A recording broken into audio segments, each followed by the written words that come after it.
नमस्कार दोस्तों, स्वागत है आपका मेरे चैनल नॉट ओनली एस्ट्रो पर। और जैसे हम आपसे इस बात को लेकर चर्चा कर रहे थे कि ज्योतिष को सरल तरीके से जानने की क्या क्या तरीके होते हैं, किसी कुंडली को सरल तरीके से जानने के लिए हमको कैसे कैसे क्या क्या चीज़ें मालूम होनी चाहिए। तो उसके लिए हमने आपको के बारे में बताया था, राशियों के बारे में बताया था, ग्रहों के बारे में बताया था, ग्रहों की उच्च और निम्न स्वर राशियाँ क्या क्या हैं ये बताया था। फिर हम ग्रहों की कैरेक्टरिस्टिक्स को लेकर आपसे चर्चा कर रहे थे। सूर्य के बारे में जैसे बताया था, सूर्य किन किन किन चीज़ों का अधिपति होता है, किन किन चीज़ों के लिए सूर्य जिम्मेदार होता है। अब हम चंद्रमा की आज चर्चा करेंगे। हमारा दूसरा ग्रह है चंद्रमा।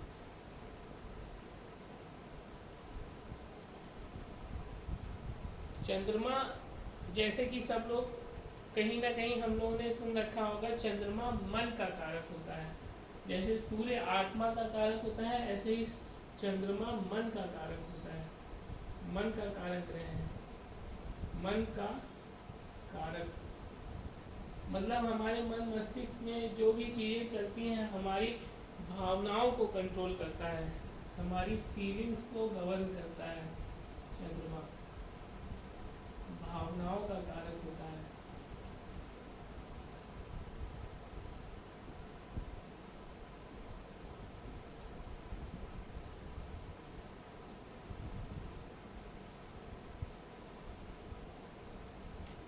जैसे कि हम लोग जानते हैं कि जो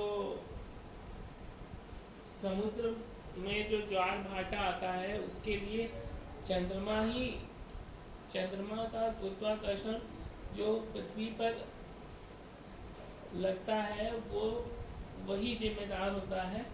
उसी तरह चंद्रमा हमारे बॉडी को, हमारे मन को, मस्तिष्क को कहीं ना कहीं रूल करता है।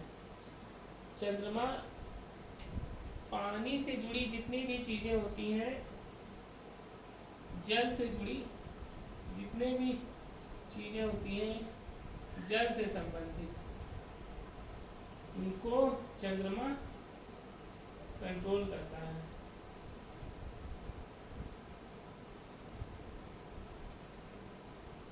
मीन्स जैसा कि हम लोग जानते हैं, विज्ञान में हम लोगों ने पढ़ रखा है कि हमारे शरीर में 70% पानी है और बाकी चीज़ें 30%। मतलब हमारा शरीर ज़्यादातर पानी से बना हुआ है, जल से बना हुआ है। तो कहीं ना कहीं उस जल को चंद्रमा नियंत्रित करता है और उसी के थ्रू हमको भी नियंत्रित करता है। और अगर हम बात करें संबंधित और क्या क्या चीज़ें होती हैं, तो चंद्रमा जैसे कि बताया भावनाओं को कंट्रोल करता है। जो केयरिंग की एक बात आती है कि लोग बहुत केयरिंग होते हैं, वो चंद्रमा कहीं ना कहीं उनको प्रभावित करता है। चंद्रमा की वजह से लोग केयरिंग होते हैं। चंद्रमा माँ का कारक है, दोस्तों जानते हैं माँ का कारक है। जैसे सूर्य पिता का कारक है, वैसे ही चंद्रमा माता का कारक ग्रह है। और माँ का नेचर ही होता है दोस्तों केयर करना। तो चंद्रमा एक तरह से माँ का कारक है। और स्त्री कारक ग्रह है चंद्रमा। सूर्य जो है पुरुष कारक है और चंद्रमा स्त्री कारक ग्रह है। इसी तरह अगर हम बात करें कि चंद्रमा से संबंधित और कौन कौन सी चीज़ें आती हैं, जैसे जो मिल्क प्रोडक्ट होते हैं दोस्तों, दूध से बने हुए, दूध और दूध से बने हुए पदार्थ, बने तरल पदार्थ,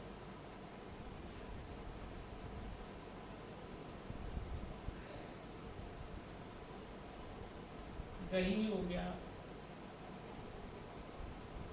ये सब चंद्रमा से संबंधित है। ठीक है दोस्तों। और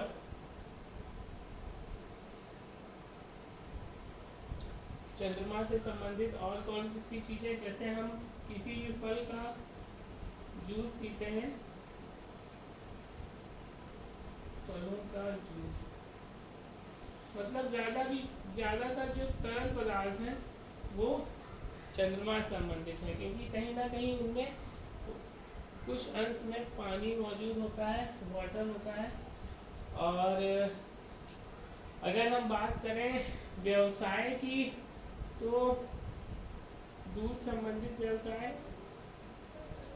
व्यापार, और जैसे पेशे की बात करें तो जी ऐसा पेशा जिसमें केयर करने से संबंधित बातें होती हैं, जैसे डॉक्टरी पेशा भी कहीं ना कहीं मंगल और चंद्रमा सूर्य से संबंधित होता है।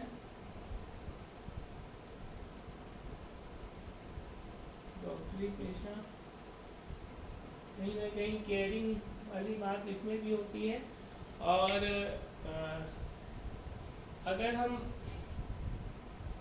टीचिंग की बात करें तो जो छोटे बच्चों को पढ़ाने के लिए केयरिंग, उनके केयर करने के लिए भी जो टीचर्स रखे जाते हैं, ज़्यादातर लेडीज़ प्री प्राइमरी एजुकेशन में, वो चंद्रमा उसको भी गवर्न करता है, वहाँ भी चंद्रमा ही अधिपति होता है उस पेशे का। और हम आगे बढ़ते हैं। चंद्रमा और कौन कौन सी चीज़ों का कारक होता है? स्त्री कारक ग्रह है, तो हमारी भावनाओं को कंट्रोल करता है। और जहाँ तक क्रिएटिविटी की बात करें, रचनात्मकता,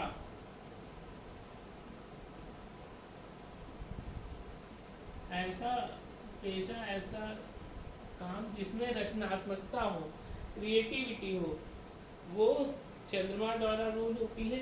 अगर हम एक्टिंग फील्ड की बात करें तो वहाँ भी कहीं ना कहीं चंद्रमा का ही रोल होता है। ठीक है दोस्तों। एक्टिंग, सिनेमा, वहाँ भी चंद्रमा ही कारक है।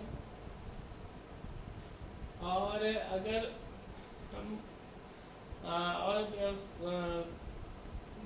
भावनाओं की बात करें तो रोमांस का कारक ग्रह भी चंद्रमा है। रोमांस का कारक होता है चंद्रमा। फिल्मों में बहुत गाने भी बनते हैं चंद्रमा के ऊपर। ठीक है, चंद्रमा से तुलना भी की जाती है। चंद्रमा एक सुंदर ग्रह है। अगर लगन कुंडली की बात करें तो ये, जैसे हम एक चार्ट बना के देख सकते हैं किन किन स्थानों पे चंद्रमा,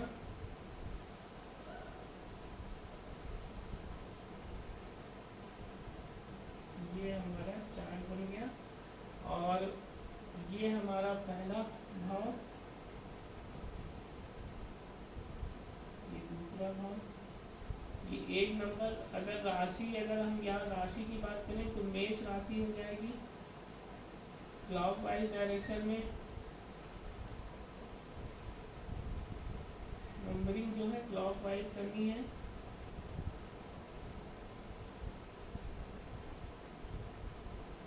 ये सब हमारी राशियाँ। ये हमने एक जनरल मेष लगन की कुंडली बनाई है जिसको काल पुरुष की कुंडली भी कहा जाता है। अगर हम चंद्रमा को यहाँ पर बैठाने की बात करें तो जैसे अगर लगन में चंद्रमा मौजूद हो तो कहते हैं ये चंद्रमा अगर लगन में हो तो यही लगन और यही राशि कही जाएगी, मेष लगन और मेष राशि। और अगर लगन में चंद्रमा आता है तो व्यक्ति की पर्सनालिटी सुंदर होती है, व्यक्ति सुंदर होता है अगर डिग्रीज अच्छी है तो। और पहले घर का और ये चौथे घर का, ये जो कर्क राशि है, ये चंद्रमा की अपनी राशि है, तो ये अपनी घर में आ गया, अपने घर में आ गया। यहाँ इसको दिशा बल भी मिलता है, चंद्रमा चौथे स्थान का कारक है, दिशा बल भी प्राप्त है इसको, और अपनी राशि भी में भी आ गया। केंद्र में चंद्रमा अगर होगा तो मजबूत होगा। केंद्र मतलब पहले भाव, चौथे भाव, सातवें भाव और 10वें भाव, ये केंद्र है। और पांचवा और नौवां भाव त्रिकोण है, ये बताया था मैंने कि पांचवा और नौवां भाव त्रिकोण कहलाता है। और 1, 4, 7, 10वां भाव, पहला, चौथा, 7वां और 10वां भाव केंद्र कहलाता है। पहले भाव को त्रिकोण में भी लिया जाता है और केंद्र में भी लिया जाता है। ठीक है दोस्तों, तो ये हो गया आपका पहला, चौथा, सातवां। इन अगर केंद्र में चंद्रमा आएगा तो मजबूत होगा। त्रिक भाव में ना हो, मतलब 6, 8, 12 में ना हो, और अष्टम में, हाँ, छठे, 8वें, 12वें ना हो। और बाकी ज़्यादातर चंद्रमा किसी भी भाव में होगा तो अच्छा ही होगा। ठीक है, नीच का में वृश्चिक राशि में नीच का हो जाता है चंद्रमा।